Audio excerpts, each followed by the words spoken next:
Hi, thank you to Dave Bouglis for the nomination for One Tip Wednesday, and to Cheryl Clements for coming up with the idea. As I've been nominated, I will share one of my tips. My name's Simon Brown. I happen to be sat at midnight in Mumbai Airport at the moment, so what better time to share my One Tip Wednesday.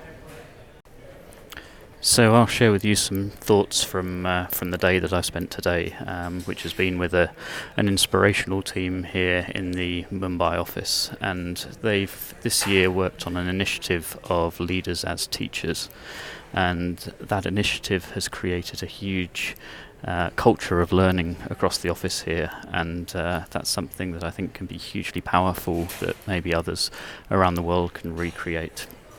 I think it's been driven by a leadership team that's truly passionate around learning, and over the course of this year that leadership has taken on the task of training out different topics to groups across the business here. And what they've found through that process is that it's both hugely rewarding for the people who participate in those trainings to hear directly from our leaders, to hear the stories and the context of how that learning can be put into practice and make it real for people.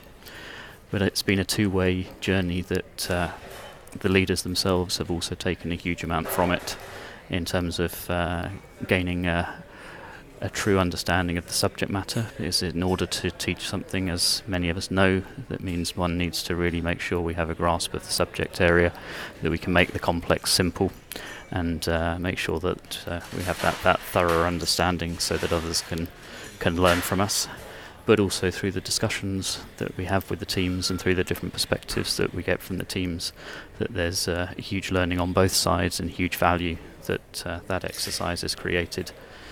And what we found is that passion for learning that's been delivered through the leadership teams and through our leaders has then cascaded through their teams, as they in turn have taught back to their teams. And what we see is a huge and inspiring culture of learning that has developed as a result of it. It's a relatively simple concept that we have our leaders teach out training, but the power that I've seen in spending the day with the team here is that it provides a huge value, and it's hugely beneficial for the team. So I've been inspired by the team here around that concept of leaders as teachers. I'm wearing with pride my Leaders as Teachers badge that they gave me today. And that would be a tip that I thought would be valuable to share, as it's fresh in my mind, that others can adopt. So in the spirit of continuing to share learning and knowledge across the learning industry, I will also nominate two people. The first person I'll nominate will be my partner in crime from Hyderabad earlier this week, Chara Balasubramanian. And my second nominee, maybe keeping in the pharma industry, would be from our friends across the river in Basel at Roche, Detlef Hold, who works in the knowledge cycling team there, and I have a great respect for. Thanks.